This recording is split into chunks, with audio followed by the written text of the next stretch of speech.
Géométrie vectorielle, le produit scalaire de deux vecteurs. Alors, avant de vous expliquer ce qu'est le produit scalaire, souvent les élèves me disent « mais à quoi ça correspond dans la réalité? Est-ce que ça a une utilité ?» Alors, pour une fois, je vais partir de quelque chose d'un peu plus concret pour vous expliquer ce qu'est le produit scalaire. Alors, vous voyez sur votre écran, vous avez un chariot qui est tiré par une force. Une force, en physique, c'est un vecteur, parce qu'il n'a pas qu'une grandeur. Quand on dit une force de 5 newtons, on donne juste sa grandeur. Mais il a aussi une direction, la ligne sur laquelle il est posé, et un sens. Vous voyez qu'une force de 5 newtons, suivant la manière dont il est appliqué, n'aura pas le même effet, si on tire vers l'arrière, vers l'avant, en haut, en bas, etc.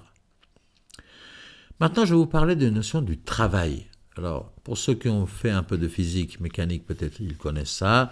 Le travail d'une force dépend de la force, mais il dépend aussi de la distance. Quand vous tirez sur ce chariot, même dans le langage de tous les jours, on dit j'ai fait un travail. Le travail sera d'autant plus pénible que la force est importante et aussi d'autant plus pénible que la longueur que vous devez, le déplacement est grande.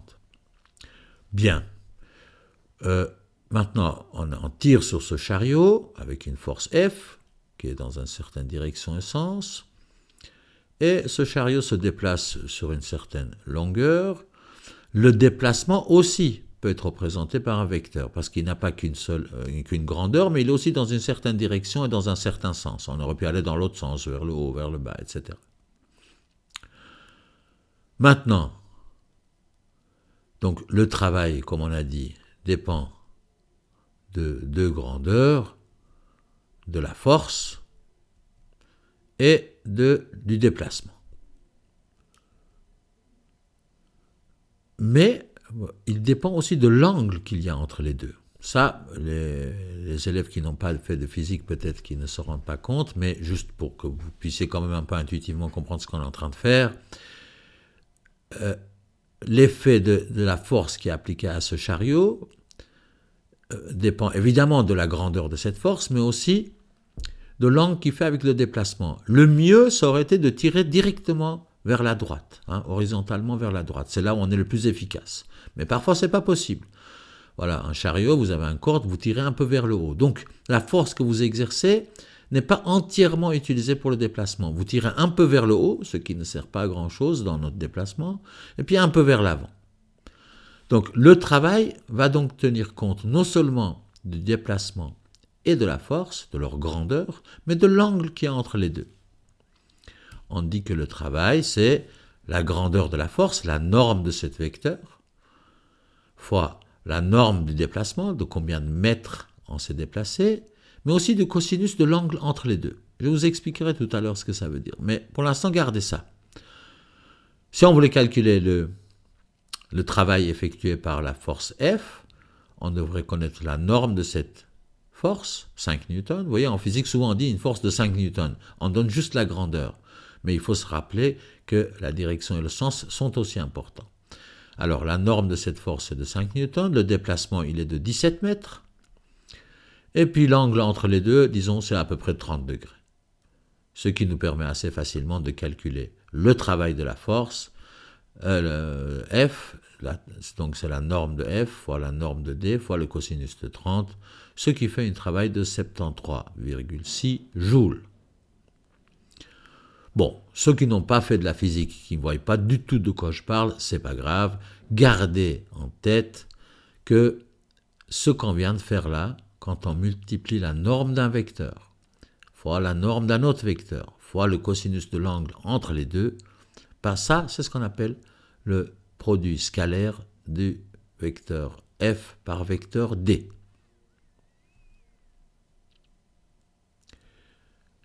Pour que vous sentiez un peu ce que cela veut dire, voyez ce vecteur F qui tirait le chariot en avant.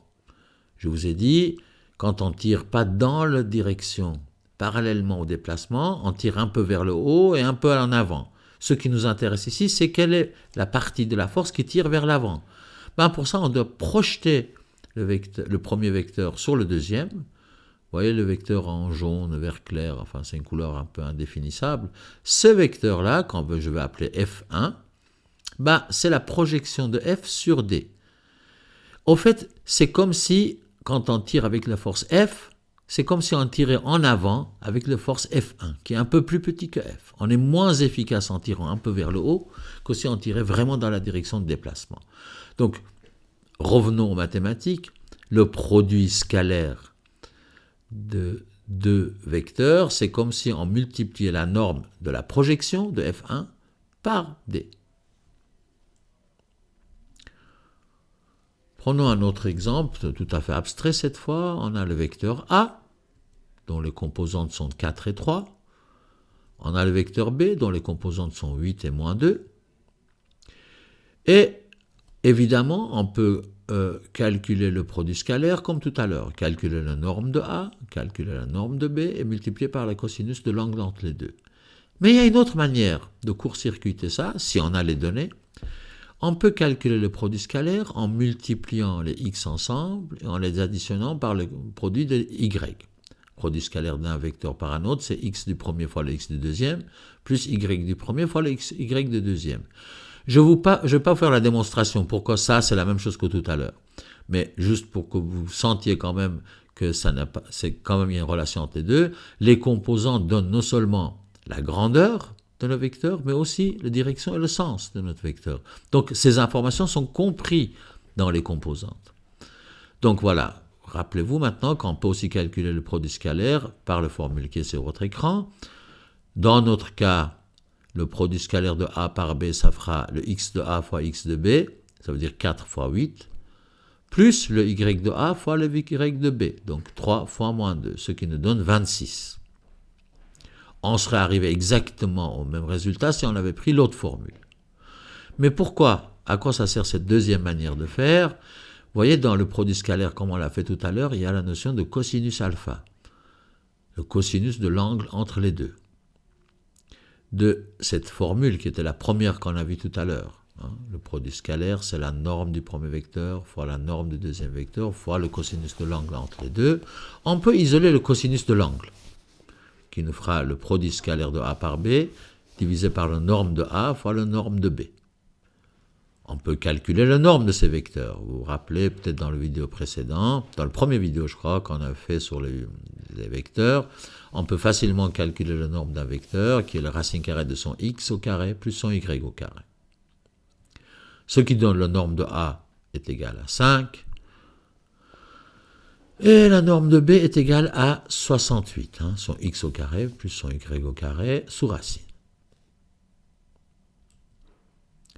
Ce qui fait que le cosinus de l'angle alpha égale leur produit scalaire qu'on a calculé selon la première méthode, en haut de l'écran, 26, divisé par racine de 5, divisé par 5, c'est la norme du premier vecteur, multiplié par la norme du deuxième qui est racine de 68.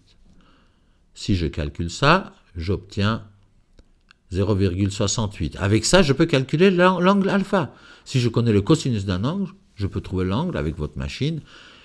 Toutes les calculatrices scientifiques vous permettent de faire ça. Vous rentrez le cosinus, 0,6, et vous faites seconde cosinus ou cosinus moins 1, ça dépend des calculatrices. Et cette opération vous permet à partir du cosinus d'un angle de trouver l'angle. Donc là, l'angle entre nos deux vecteurs est de 50,9 à peu près. Donc vous voyez que le produit scalaire peut nous permettre de trouver l'angle entre deux vecteurs. Ça c'est important. Ça c'est une des utilisations les plus fréquentes dans le domaine qu'on étudie. Donc rappelez-vous qu'il y a deux méthodes pour calculer le produit scalaire. Le premier qui est tout en haut de l'écran, le deuxième qui est la norme de l'un fois la norme de l'autre fois cosinus d'alpha, et en les combinant, on peut trouver l'angle entre deux vecteurs. Cela a une conséquence qui est bien utile de connaître, c'est quand on a deux vecteurs qui sont perpendiculaires. Voilà deux vecteurs A et B qui sont perpendiculaires, l'angle alpha, il vaut 90 degrés, et rappelez-vous qu'on peut calculer le produit scalaire en disant c'est la norme du premier fois la norme du deuxième fois le cosinus de l'angle alpha. Si alpha vaut 90 degrés, ce qui est le cas ici, cosinus de 90 est égal à 0. Si vous n'êtes pas sûr, faites avec votre machine. 90 cosinus, ça vous donne 0. Ce qui veut dire quoi? Ça veut dire que le produit scalaire, qui est le norme de l'un fois le norme de deuxième fois le cosinus de alpha, sera égal à 0. Peu importe les normes de A et B, si c'est multiplié par 0, ça sera 0. C'est très important de vous rappeler de ça. Si deux vecteurs sont perpendiculaires, cela signifie que leur produit scalaire est nul. A l'inverse, si le produit scalaire de deux vecteurs est nul, cela veut dire qu'ils sont perpendiculaires. Ça va dans les deux sens. Voilà une conséquence du produit scalaire et la manière de le calculer qui nous permet très souvent, on a besoin de ça, par exemple si on veut démontrer qu'un triangle est rectangle, on peut utiliser ces relations pour montrer qu'ils sont rectangles. C'est une des méthodes. Dans notre cas, regardons, produit scalaire du premier par le deuxième, si l'angle est de 90 degrés, ben le produit scalaire doit être nul. Faisons le calcul par la méthode la plus simple, ça veut dire x du premier fois le x du deuxième, plus y du premier fois le y deuxième. Si on fait ça, on voit bien que le résultat est égal à 0, ce qui confirme bien que ces deux vecteurs sont perpendiculaires. Cette relation peut être utilisée dans un certain nombre de problèmes. Je vous donne un exemple simple. Reprenons les deux vecteurs qu'on avait tout à l'heure, qui sont perpendiculaires, et regardez les coordonnées les composants du B. Vous voyez que pour le B, je vous ai donné son y, mais pas son x. Alors que le vecteur A, il est fourni par son x et son y. Si je vous dis, ça fait partie des données, je vous affirme que ces deux vecteurs sont perpendiculaires, ben avec ce qu'on a vu tout à l'heure, vous allez pouvoir calculer le x de B. Alors, je vous dis, A est perpendiculaire à B. Là, vous devez vous rappeler que donc leur produit scalaire est égal à 0. Calculons le produit scalaire. Le x du premier, 4, fois le x du deuxième, qu'on ne connaît pas, x de B. Plus y du premier, 3, fois le y du deuxième, moins 8. Tout ça, ça doit faire 0. Vous voyez que c'est une équation de premier degré. J'espère que vous êtes capable de résoudre ce type d'équation. Sinon, il y a des vidéos à ce sujet. Alors, on garde les x à gauche, on met tous les nombres de l'autre côté. 3 fois 8, 24. Moins 24, on met de l'autre côté, ça fait plus 24. Donc, on a 4 fois le x de b égale à 24. X de b est égal à 24 sur 4, ce qui nous donne 6. Voilà. Vous voyez que cette relation permet de déterminer des coordonnées, je dis chaque fois coordonnées, des composants manquants des vecteurs, si on sait qu'ils sont perpendiculaires. Donc pour résumer, le produit scalaire de deux vecteurs, vous voyez, on utilise un rond, il ne faut pas confondre, ce n'est pas une simple multiplication, hein, on ne peut pas multiplier deux vecteurs. Le produit scalaire, c'est une procédure un peu plus compliquée, c'est la grandeur ou la norme du premier vecteur, fois la norme du deuxième vecteur, multiplié par le cosinus de l'angle entre les deux. On l'appelle produit scalaire parce que le résultat, c'est un scalaire, ça veut dire un nombre. De ça, on peut tirer que le cosinus de l'angle entre deux vecteurs, c'est le produit scalaire divisé par le nombre de l'un fois le nombre de l'autre. Et en le combinant avec le deuxième manière de calculer le produit scalaire, on peut calculer l'angle entre deux vecteurs. Et enfin, n'oubliez pas la conséquence de tout ce qu'on vient de dire, si deux vecteurs sont perpendiculaires, leur produit scalaire est nul. Et dans l'autre sens, si le produit scalaire entre deux vecteurs est nul, ça veut dire qu'ils sont perpendiculaires.